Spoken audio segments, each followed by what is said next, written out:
इस वक्त की सबसे बड़ी खबर, अभिनेता इरफान खान को सुपुर्दे खाक किया जा चुका है। मुंबई के वर्सोवा कब्रिस्तान में इरफान को दफनाया गया। अब से कुछ ही देर पहले इरफान के पार्थिव शरीर को सुपुर्दे खाक किया गया और कोरोना के इस वक्त में, लॉकडाउन के इस वक्त में सिर्फ 20 लोग उनके इस अंतिम यात्रा में, उनके अंतिम पड़ाव तक उनका साथ देने पहुंचे। और ज्यादा जानकारी के साथ जी मीडिया संवाददाता सोनल हमारे साथ जुड़ गई हैं। सोनल, अब से कुछ ही देर पहले इरफान के पार्थिव शरीर को सुपुर्दे खाक किया गया और उनके परिवार की तरफ से ऑफिशियल स्टेटमेंट आ चुका है।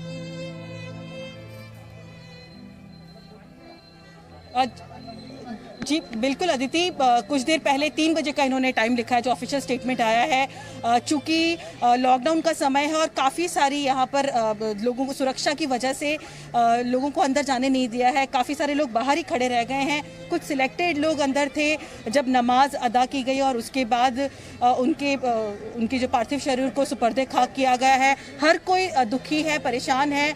अब हमेशा के लिए अलविदा कह गए हैं इरफान की फिल्में और उनकी जो प्रेजेंस है, अब हम उन्हें वीडियोस और उनकी बातों में ही देख पाएंगे। जी, और सोनल, ये भी जानकारी मिल रही है कि सिर्फ 20 लोग उनकी इस अंतिम यात्रा में शामिल हो पाए। इसमें इरफान के परिवार के लोग और साथ ही कुछ अजीज दोस्त जैसे तिग्मांशु धूलिया और विशाल भारद्वाज। बिल्कुल सही कहा आपने। जो यहाँ पर जो मौजूदा पुलिस है उनके हिसाब से सिर्फ 20 लोगों को अंदर एंट्री दी गई है। उन 20 लोगों में से घर परिवार के सदस्य ही हैं, उनके बच्चे हैं, उनकी फैमिली मेंबर्स हैं।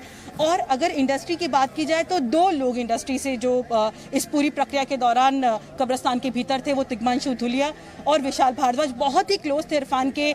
2 सालों का जो उनका एक बहुत ही कठिन सफ़र रहा है, इन दोनों ने ही पूरे एक पिलर की तरह इरफान के साथ खड़े रहे। और यही वजह है कि आज जब उनका पार्थिव शरीर कब्रिस्तान में था, उन्हें सुपुर्दे खाक किया जा रहा था, इस अंतिम समय में, इस अंतिम वक्त में उनके फैन जो ये दोनों दोस्त हैं प्लस परिवार के सदस्य अंदर मौजूद थे। जी, और सोनल, जिस तरीके से हमने देखा कि परिवार के अलावा इरफान की जिंदगी में सबसे ज्यादा अहमियत वो फिल्म मेकर्स रखते हैं जिनके साथ उन्होंने कुछ बहुत शानदार फिल्में की, फिर चाहे वो विशाल भारद्वाज हो या तिग्मांशु धूलिया हो या हो शुजीत सरकार, जिनके साथ उन्होंने पीकू की अभी हाल ही में।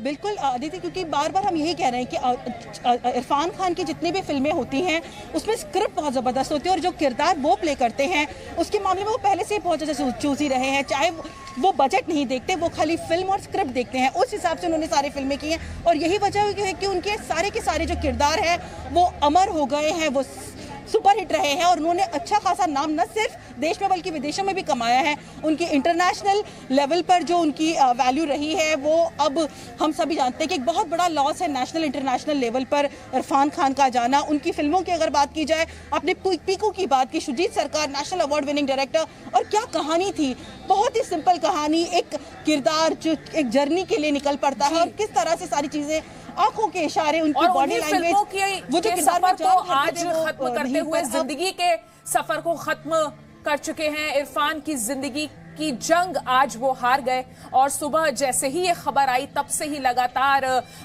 श्रद्धांजलि उन्हें दी जा रही है। सोशल मीडिया पर प्रधानमंत्री नरेंद्र मोदी, गृह मंत्री अमित शाह, प्रकाश जावड़ेकर, राहुल गांधी, अमिताभ बच्चन, अक्षय कुमार, बड़े बड़े सेलिब्रिटीज, हर कोई जो इरफान खान को पर्सनली या उनके काम के जरिए जानता था वो उन्हें श्रद्धांजलि दे रहा है। और इस वक्त की सबसे बड़ी खबर यही है कि इरफान खान के पार्थिव शरीर को अब से कुछ देर पहले वर्सोवा कब्रिस्तान में सुपुर्दे खाक किया गया। No signal, no worry. Presenting Z News app with live TV, latest updates and expert opinion. Available on Google Play and App Store. Download it now.